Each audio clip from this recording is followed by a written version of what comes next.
Будет ли передача федеральному округу, федералам, нашего заповедника Ленские столбы? Когда будут дороги у нас нормальные? Ипотеки невозможно молодежи. Выплачивать это все, долговые ямы. Понятно, да? Очень сложно жить на такие маленькие пенсии. Но вообще наш город вырос. Вот я сама жительница этого города.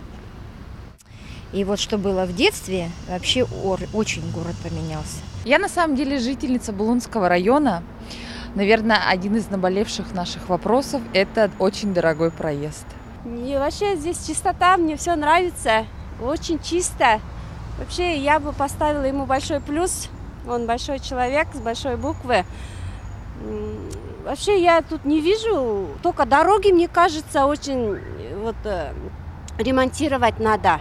В первую очередь. Возможно ли какие-нибудь улучшения в экономическом плане? Как вообще кризис будет продолжаться? И будут ли зарплаты расти? И насчет цен тоже.